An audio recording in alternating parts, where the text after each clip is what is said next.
J'écoutais sur CNews, cette chaîne maudite, une information capitale sur le phénomène des nudes.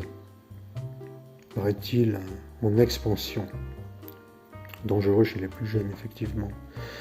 Mais ce nude-là m'a inspiré un poème que je vous offre, séant.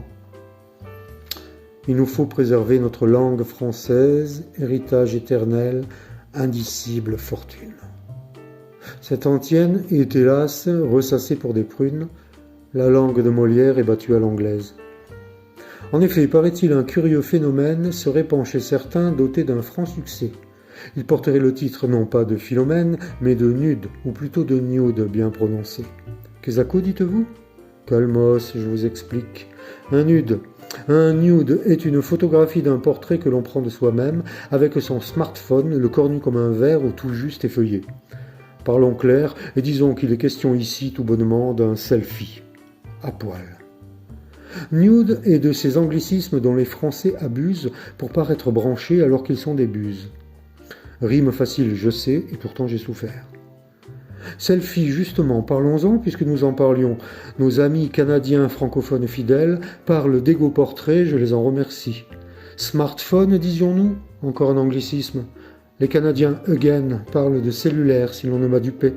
Bref, de live et de morning, de news en coworking, de deadline en blender, de punchline et de date, de spam, de team, de buzz, de pitch, de burn-out et de dress code, Champions League tellement cute, de speed et de fake news, brainstorming et fitness, tattoo cover The Voice et des titres feel good et ne surtout pas spoiler. Oui, mais c'est bien sûr spoiler, vous connaissez.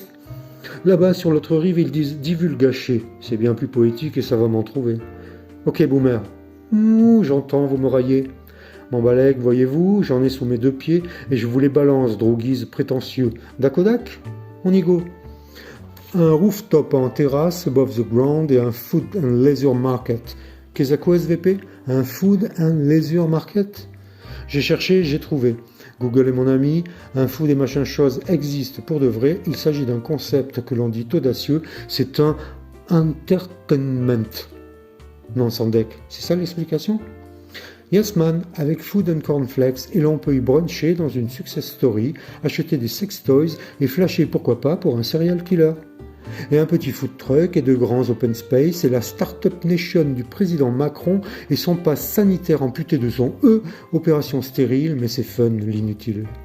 Allez, encore un quiz, un gros buzz, un bon scoop, et un clash et un bug, un talk show et c'est bon, on arrête les frais, basta fuite, les waters sont closed. Quand même, quand tu y penses, 7 Français sur 10 sont des nazes en british et nous sommes au classement environ 35e des pays qui speak well la langue de Shakespeare. Je dis ridiculous, notre pauvre franglais de bobo de quartier populo gentrifié.